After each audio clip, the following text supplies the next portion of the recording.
हे what's up guys, welcome back once again. 5 दोस्त जो काफ़ी समय बाद मिल रहे हैं, साथ में एक ट्रिप भी प्लान कर रहे हैं, वो भी एक खास जगह के। लेकिन कैसे इन दोस्तों की खुशी एक डर में तब्दील हो जाती है। कहानी की शुरुआत होती है एक आइलैंड के बीच कॉटेज से, जहाँ पर हम एक पुलिस वाले को देखते हैं जो किसी चीज की तलाश कर रहा है। ये कोई वस्तु या फिर कोई खजाना नहीं है, बल्कि कुछ और ही है जो अचानक से प्रकट होता और उस इंसान को उठाकर ले गया। और किसी को कानो कान खबर तक नहीं हुई। जब उन्हीं में से एक ऑफिसर अंदर आया अपने साथी को चेक करने के लिए, तो उसने पाया कि वहाँ कोई है ही नहीं, बस उसका वॉकी टॉकी वहाँ पड़ा हुआ है। आसपास देखने पर भी कुछ नहीं मिलता। तभी उसकी नजर कॉटेज की छत पर पड़ी जो कि टूटी हुई है। क्या कोई आसमानी दरिंदा उसे उठाकर ले गया या फिर आसमान निकल गया? इस सोच में वो ऑफिसर पड़ा रहता है कि तभी सीन कट होता है। हम पहुंचते हैं डबलिन आयरलैंड में। कुछ दोस्त जो काफ़ी टाइम बाद आज फिर से मिल रहे हैं और साथ में इन्होंने एक ट्रिप भी प्लान की है। ये सारे स्कूल के दोस्त होते हैं और ये उनका एक तरीके से रीयूनियन होता है। इन्होंने एक वैन हायर कर ली है जिसे आइलैंड आउटस्कर्ट में मौजूद हर चीज को देखेंगे जहां बहुत कम लोग जाते। यानी कि आसान भाषा में कहा जाए तो ये लोग उन जगहों पर जाएंगे जो कि अंडररेटेड है। पर सबसे पहले पड़ाव इनका एक गैस स्टेशन होता है जो कि बहुत ही पुराना था, क्योंकि वहां पर बहुत ही अजीब चीज और पुरानी चीजें रखी हुई थी। कुछ बहुत सी अजीब लोग भी मौजूद थे। तब बाहर हम कीट और रैन को देखते हैं जो आपस में बातें कर रहे थे। इतने दिन बाद वो किसी ट्रिप पर आए, इसीलिए इन्हें खूब मेमोरेबल बनाना है इसे। दरअसल कीट उसे पसंद करती है, पर आज तक कभी उसे ये बोल नहीं पाई। उसे डर है कि कहीं वो उसे रिजेक्ट ना कर दे। खैर वहीं अंदर और बाकी लोग उन पुरानी चीजों को छूना शुरू कर देते हैं। तब ओनर लूका आकर उन्हें ऐसा करने से मना करता है। तभी अनीता को उसके गले में पहना एक लॉकेट बहुत ही ज्यादा पसंद आता है। वो उसे बेचने को कहती है, लेकिन लूका कहता है कि हर चीज बिकाऊ नहीं होती, ये बहुत ही कीमती है। पर अनीता का उस पर दिल आ गया था, इसीलिए वो अपना दाम बढ़ाती जा रही थी, जो सुन लूका आखिर में मान ही गया और उसे वो लॉकेट दे देता है। तो वहीं दूसरी ओर रैन ऐसे ही एक्सप्लोर करते करते गैराज तक पहुंच जाता है, जहाँ उसे एक लड़के का मिसिंग पोस्टर दिखाई देता है जो शायद अभी कुछ दिन पहले ही गुम हुआ होगा। इससे पहले कि वो कुछ और पढ़ पाता उसके बारे में अचानक वहाँ जानलेवा कुत्ते आ जाते हैं, जिनसे घबरा कर वो भाग गया। पार खड़ी केट के पास एक अनजान बूढ़ी औरत भी आई, जिसकी आंखों में चोट लगी है। वो उसे बार बार कहती है कि मुझे कुछ पैसे दे दो, मैं तुम्हारा भविष्य बता सकती हूँ। पर केट डर कर पीछे हट जाती है, क्योंकि ये जगह काफी सुनसान थी और ये लेडी अचानक से कहाँ से आ गई। तभी वो कहने लगी कि मुझे पता है कि तुम रायन से प्यार करती हो। अब ये सुन वो रुक गई और पूछने लगी क्या हम कभी एक हो सकेंगे। इतना कहती है वो, तभी उसके पीछे रायन आ गया, जो देख वो बूढ़ी औरत चिल्लाने लगी कि तुम सब यहाँ से चले जाओ, वो आता ही होगा, उससे कुंवारे लोग बहुत पसंद है। इतना कहकर वो रोने लगी, जो देख ये दोनों दूसरी ओर चले गए। एक और चंक को पता लगा कि जो लॉकेट लूका ने अनीता को बॉक्स में दिया था वो असल में कोई और ही है, असली वाला तो उसके पास ही है।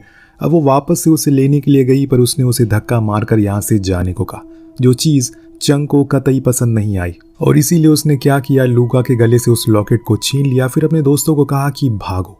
सभी ने मिलकर उस गैराज के गेट को लॉक कर दिया। फिर भागकर सब लोग वैन में बैठ गए। लेकिन जैसे ही इन्होंने कुछ दूर वैन को स्पीड अप किया, अचानक उसके सामने कोई आ गया, जिससे कि पूरी विंडशील्ड पर खून ही खून आ जाता है। ये लोग जब नीचे उतरते हैं तो देखते हैं कि ये वही बूढ़ी लेडी है जो कीट को मिली थी। अब खून से लथपथ वो इन सभी को श्राप देती है, अब कहाँ जाओगे भागकर, उसने तुम्हें देख लिया और मैंने भी उसे कह दिया है कि और वही लेगा मेरी मौत का बदला। इतना कहकर उसने अपना दम तोड़ दिया। इतने में लूका भी बाहर आ गया। ये लोग दोबारा अपनी वैन में चले जाते हैं और वहां से भाग निकले। पर उस औरत की मौत के बाद से पूरी ट्रिप की सत्यानाशी हो गई है। सभी के चेहरे लटके हुए। इन्होंने नहीं सोचा था कि इनकी ट्रिप की शुरुआत इतनी खराब होगी। सभी के चेहरे पर एक डर का अभाव भी था, सबसे ज्यादा तो उन लड़कियों पर, क्योंकि उन्होंने सुना है कि वो औरत बार बार ये कह रही थी कि कोई समुराई करके चीज है जो उन सभी को मार देगी। तब जो ही बताता है कि ऐसा कुछ नहीं होता। समुराई कॉमिक्स बुक्स में काफी मशहूर है। लोगों का कहना है कि ऐसा कुछ हजारों सालों पहले आइलैंड के जंगलों में हुआ करता था। पर अब उन सब चीजों का कोई नामो निशान नहीं है, इसीलिए चिल रहो और जो कुछ भी हुआ उसे भूल जाओ। पर ये इतना आसान भी नहीं था, क्योंकि इनके हाथों एक बूढ़ी औरत की मौत हुई है। तभी अचानक से मौसम करवट बदल लेता है। जो रास्ता कभी एकदम साफ था उस पर अचानक घना कोहरा आ गया, जो देख सब डर जाते हैं, क्योंकि ये होना कोई आम बात तो नहीं हो सकती। इसी कोहरे में ये अपना रास्ता भी भटक जाते हैं और जब तक बाहर आते तब तक किसी सुनसान जंगल में पहुंच चुके थे। अब ये जगह कौन सी है इन्हें खुद नहीं पता। अभी तो ट्रिप शुरू हुई है और दूसरी बुरी चीज आखिर किस मनहूस घड़ी में इन्होंने सोचा था इस ट्रिप को प्लान करने का। ये सब केट के दिमाग में चल रहा होता है, लेकिन वो किसी से कुछ कहती नहीं और बस प्रे करती है अब कुछ गलत ना हो। इतने में इनके सामने एक छोटा लड़का आता है, जो इनकी ओर इशारा करते हुए कहता है तुम सब मारे जाओगे, जो देख इन्हें और डर लगने लगता है। पर अनीता का कहना था कि वो सभी कुछ ज्यादा ही डर रहे। उन्हें बाहर निकलकर उस लड़की से कम रास्ता तो पूछ लेना चाहिए। ये सब उसकी शैतानी हो सकती है, इसीलिए वो खुद नीचे जाकर उससे पूछती है, पर वो लड़का उसे देखकर भाग जाता है। इसीलिए अनीता वापस आने लगी। तभी एक बड़ा सा पक्षी उसे आकर अचानक से उठा ले जाता है और फिर कुछ ही देर बाद उसकी बॉडी को वहीं फेंक देता है। आधा चेहरा उसका गायब था, वो मर चुकी है, जिससे कि ये कंफर्म हो जाता है कि जो चीज़ उस बूढ़ी औरत ने कही थी वो एकदम सही थी। उसका श्राप इन सभी के ऊपर आ चुका है। अब कोई नहीं बचेगा। ये वही समुराय है जिसके बारे में उसने कहा था। इतना सब कुछ जानने के बाद अब रायन वैन की स्पीड को तेज करके वहां से भगा लेता है। इन्होंने कम से कम अपनी दोस्त की लाश को अंदर वैन में तो रख लेना चाहिए था। इन्हें अब किसी भी हाल में यहाँ से लौटना, लेकिन इतना याद रखिएगा, जो कोई भी यहाँ पर आया है अभी तक इतनी आसानी से तो लौट कर कभी नहीं गया। अभी तो ये बस एक एक करके शुरुआत, क्योंकि समुराय इनके चारों ओर उड़ रहा है। पर रायन का कहना था कि जब तक वो वैन में है तब तक वो सेफ है, लेकिन कब तक वो वैन में रहेंगे, कभी न कभी तो बाहर निकलना पड़ेगा। पर अभी इन्हें सबसे पहले शहर पहुंचना है ताकि वहां जाकर किसी से मदद मांग सके, क्योंकि फोन में नेटवर्क नहीं आ रहा है जिससे ये पुलिस को बुला सके। पर कुछ ही देर में इनका ये भी प्लान फेल हो गया, क्योंकि समुराय ने सीधा आकर इनकी वैन पर ही धावा बोल दिया, जिससे हुआ ये कि रायन का ध्यान भटक गया और हो गई कार पंचर। अब अगर किसी को शहर पहुंचना है तो बाहर जाकर टायर को चेंज करना पड़ेगा, तभी कार आगे बढ़ेगी। लेकिन किसी की भी हिम्मत नहीं हो रही थी, कोई भी अपनी जान गंवाना नहीं चाहता।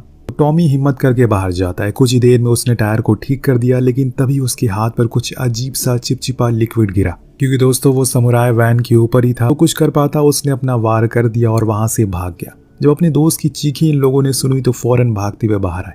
देखा कि टॉमी उस ओर मुंह करके खड़ा है। रायन ने उसे अंदर आने को कहा और जब वो मुड़ा तो इन्होंने देखा कि टॉमी का पूरा मुंह गायब है, जिसके कारण समुराय जो वापस आता और इनके सामने ही इनके दोस्त को उठा कर ले गया। पर अब इन्हें जल्दी से यहाँ से निकलना होगा, वरना वो दोबारा हो जाएगा। शुक्र है कि टॉमी ने टायर को ठीक, और इसीलिए ये लोग यहाँ से निकलते हैं। कुछ दूर जाने के बाद इन्हें खेत में बना एक घर दिखाई देता है, जहाँ शायद इन्हें कुछ मदद मिल जाए। अंदर जाने पर हम कुछ लोगों को देखते हैं जो इन्हें ऐसे घबराया हुआ देखकर पूछते हैं कि क्या उन्हें किसी की मदद चाहिए। तब रायन कहता है कि उन्हें बस एक कॉल करना है, क्या वो कर सकते हैं? तो लूरा मान जाती है। लेकिन तभी वहाँ कोई आता है और ये कोई और नहीं बल्कि लूका थी। जी हाँ, ये उसी का घर है। उसने जब इन लोगों को देखा तो अपने परिवार से कहा कि इन लोगों की मदद मत करना। इन्होंने ही टेलर को अपनी कार से कुचलकर मार डाला। जो सुन सभी पीछे हट गए। तब लूका सामने आया और पूछने लगा, मेरा वो लॉकेट कहाँ है जो तुमने मेरे गले से छीना था? तो केट बताती है कि इसके पास वो लॉकेट था, जिसके पास वो लॉकेट था उस लड़की को समुराय ने मार डाला और अब वो हम सभी को मार डालेगा। लेकिन हमने टेलर को नहीं मारा है, वो बस एक हादसा था। पर लूका का कहना था कि अगर टेलर ने अपनी आखिरी सांसों में तुम्हें श्राप दिया है, फिर तुम सभी को मरने से कोई रोक नहीं सकता, इसीलिए अब मेरे घर से चले जाओ। पर बाहर जाकर वो फिर से इनसे एक बारी अपने लॉकेट के बारे में पूछता है। केट बोलती है कि वो हमारी वैन में है, लेकिन क्या हो अगर हम तुम्हें वो दे दे, क्या तुम हमें कॉल करने दोगे? बड़ी ही देर सोचने के बाद वो मान जाता है, लेकिन वो अपने 2 आदमियों को उसके साथ जाने को कहता है। केट के जाने के बाद लूका ने उसके सभी साथियों को एक पहाड़ की चोटी पर लाकर बांध दिया। जो देख उन लोगों ने पूछा कि हमारे बीच सौदा हुआ था। तो लूका ने बताया कि जो श्राप तुम्हें मिला है वो तभी पूरा होगा जब रॉक तुम सभी को मार कर खा जाएगा। यह हमें पता चलता है कि यहाँ के लोकल समुराय को असल में रॉक कहकर पुकारते हैं। इस दौरान दूसरी तरफ केट लूका के दोनों आदमियों को मारकर उस लॉकेट को लेकर भाग आती है, अपने दोस्तों को आजाद करती है कि तभी वहां पर रॉक आ जाता है और जब उसने केट के गले में उस लॉकेट को देखा तो दोस्तों वो इनसे दूर भाग जाता है। जो देख वो समझ जाती है कि इसीलिए लूका के लिए लॉकेट कितना इंपॉर्टेंट है। तभी अचानक दूर से लूका हैली को शूट कर देता है, इसीलिए इन सभी को उसे छोड़कर भागना पड़ता है। लेकिन अब लूका और उसके लोग इन तीनों बचे हुए लोगों के पीछे पड़ चुके हैं, क्योंकि उन्हें अब किसी भी हाल में वो लॉकेट चाहिए। ये लोग भागकर जंगल के अंदर आ गए, लेकिन अब इन पर अंधाधुंध गोलियां चलना शुरू हो गई, जिस चक्कर में 2 लोग बिछड़ जाते हैं, पर 2 अभी भी साथ में थे, जिन्होंने फैसला किया कि इन्हें जल्दी से अपनी वैन तक पहुंच। तभी इन्हें किसी के गुर्राने की आवाज आती है। रायन को लगा कि शायद ये रॉक है, पर ये तो चंग था, उन्हीं का साथी, जिसे लेकर ये लोग फौरन अपनी वैन तक पहुंच गए। केट जब उस वैन तक पहुंचती है तो वहां पर ड्रेना आ गई, जो केट पर बंदूक तान कर उसे वो लॉकेट मांगती है, जिसे उतार कर वो दूसरी ओर फेंक देती है। और जब वो उसे उठाने गई तो उसने उस पर हमला कर दिया। वो बंदूक छीन ली। इतने में रायन वहां पर आ गया, दोनों उसके पास खड़े थे। तभी हमें आसमान में रॉक दिख गया, जिसे देखकर ड्रेना डर गई और बिना लॉकेट लिए भागने लगी, जो कि उसकी सबसे बड़ी गलती थी, क्योंकि अगले ही पल रॉक आकर उसे उठा लेता है। लेकिन ये बचे हुए लोगों को अब वैन लेकर वहां से निकल जाते। कुछ दूर जाने के बाद जोएल उनसे कहता है कि मैंने अभी एक गेस्ट हाउस देखा था, शायद वहां में कुछ मदद मिल जाए। पर रायन के पास दूसरा प्लान था। उसका कहना था कि वो लोग वैन लेकर आगे जाएं, तब तक वो जंगल के रास्ते से होते हुए उस गेस्ट हाउस तक जाएगा, क्योंकि रॉक एक ही टाइम पर 2 जगह पर हमला नहीं कर पाएगा। इन्होंने वैन को जंगल किनारे रोका और फिर रायन बाहर आया। वो जाने लगा, तब केट ने उसे रोका और वो लॉकेट उसे दे दिया ताकि वो सेफ रहे। इस बीच रायन उसे किस करते हुए अपने प्यार का इजहार करता है। इसी बहाने उसने उस लॉकेट को उसके पॉकेट में डाल दिया, जिसके बारे में केट को पता नहीं चलता। अब प्लान के मुताबिक रायन अब जंगल से होते हुए उस गेस्ट हाउस की ओर जाने लगा। इधर ये लोग वैन में थे, पर जैसा ही इन्होंने सोचा था वैसे ही हुआ। रॉक अब इनके ऊपर ही मंडरा रहा है। तो वहां दूसरी तरफ रायन जैसे तैसे करके उस गेस्ट हाउस तक पहुंच जाता है, जहां उसे फोन भी मिल गया। लेकिन वो फोन कर पाता उससे पहले वो आदमखोर पंछी उस पर हमला करता है। इतनी में हम इधर वैन पर हमला होता हुआ देखते हैं, लेकिन ये लोग उसका सामना करते हैं और जैसे तैसे करके उस गेस्ट हाउस के अंदर छुप जाते हैं। तब केट को अपने पॉकेट से वो लॉकेट मिलता है, जो देख वो समझ जाती है कि रायन ने जानबूझकर ये किया ताकि वो लोग सेफ रहें। लेकिन अभी वो कहाँ है? सभी को उसकी फिक्र सताने लगती है। इतने में बाहर उन्हें पुलिस सायरन की आवाज आई। रायन ने मदद बुला ली। जी नहीं दोस्तों, ये पुलिस वाले लूका के साथ मिले हुए। वो आते ही इनसे वो लॉकेट मांगते हैं और सभी को घुटनों पर बैठने को कहते हैं। तभी केट उस पर उसी की छड़ी से हमला करके उसे नीचे गिरा देती है और फिर तीनों मिलकर उसे वो लॉकेट छीन लेते हैं और वहीं मारकर बेहोश कर देते हैं। देन केट जाकर पुलिस कार में लगे रेडियो से मदद मांगने की कोशिश करती है, पर उसके पीछे ही रॉक था, जो कि अचानक से उस पर हमला करता है। पर जोई आकर उस पर फायर छोड़ता है, जिससे वो वहां से भाग जाता है। अब जोई देखता है कि वही कार के पास ही वो लॉकेट गिरा हुआ है, जिसे उठाने जैसे ही वो गया, रॉक आकर उसे अपने पंजों में फंसा कर ले गया। ये देख केट पूरी तरह से टूट जाती है। खुद के भाई को ऐसे मरता हुआ देखकर उसे रहा नहीं गया, लेकिन चंक उसे किसी तरह शांत करता और फिर दोनों ही वैन में बैठकर निकलते। मैंने आपसे कहा था ना कि ये ट्रिप की शुरुआत तो बहुत अच्छी हो रही है, लेकिन धीरे धीरे करके इसमें कुछ ऐसे मोड़ आएंगे जो इस ट्रिप को सबसे खतरनाक बना देंगे। आए तो 7 लोग थे, लेकिन अभी बचे हैं सिर्फ 2। इन्हें अब बहुत ही बुरा लग रहा है। अब ये लोग नेटवर्क वाले एरिया में पहुंच तो जाते हैं, जहां पर केट के फोन पर रायन का कॉल आती है, जो देख उसने जवाब दिया पर फोन कट जाता है। अब वो बाहर आए और फिर से कॉल करने की कोशिश की। तभी उसे एहसास हुआ कि फोन यहीं कहीं आसपास ही है और वो उसी का पीछा करने लगी। तब उसके सामने आ गया लूका, जिसके पास था रायन का फोन। वो बताता है कि उसकी रायन की लाश रॉक के घोंसले में है। जो सुन वो फौरन भागते हुए उसी ओर गई। देखा कि उसके घोंसले में लाशों का ढेर लगा हुआ है, उसी में रायन भी था। तभी वहां चंक आ गया, जिसने लूका के ऊपर बंदूक तान दी और कहा कि मैं तुम्हें मारना तो नहीं चाहता, लेकिन अगर तुम यहाँ से नहीं गए तो जरूर मार दूंगा। उसकी धमकी को सुन वो भाग गया और वहीं केट पूरी तरह से टूट चुकी है।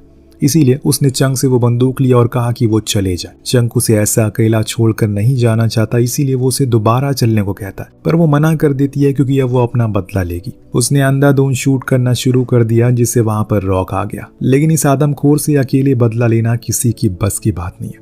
उसे भी आखिर में मौत का सामना करना ही पड़ा। अब बस बचा है चंक, जो कि शहर से काफी करीब तक पहुंच चुका है। लेकिन तभी उसका फ्यूल खत्म हो गया, इसीलिए वो पास की फ्यूल पंप पर जाता है। लेकिन तभी वहां कोई और भी था। जी हाँ, लूका, जो उसी की ओर बंदूक तान कर उससे वो लॉकेट मांगता है। पर चंक भी चालाकी दिखाता है। वो पेट्रोल के पाइप को नीचे रख देता है और लूका की ओर उस लॉकेट को फेंक देता है। इतने में वहां पर रॉक आकर वैन पर हमला करता है, लेकिन इस बारी वो उसी में फंस चुका था। अब यहाँ चंक उस पूरे पेट्रोल पंप को ही उड़ा देता है। उसे लगता है कि लूका के साथ साथ रॉक भी मारा गया, पर जब उसने अपनी आंखें खोली तो रॉक उसी के ऊपर ही था और बूम, ये कहानी यहीं खत्म हो जाती है। जैसे कि मैंने आपको कहा था, जो कोई भी यहाँ आया है कभी जिंदा लौट कर नहीं गया। यहाँ भी यही हुआ। आए तो 7 लोग थे, लेकिन बचे एक भी नहीं। अब न जाने वो लॉकेट कहाँ गया, जिसकी वजह से लूका के परिवार वाले बचे हुए थे। आपको क्या लगता है, क्या पूरा टाउन खत्म हो जाएगा? वेल, हमें कमेंट करके जरूर बताइएगा। मिलते हैं अगली वीडियो में। Thank you so much watching. Peace out.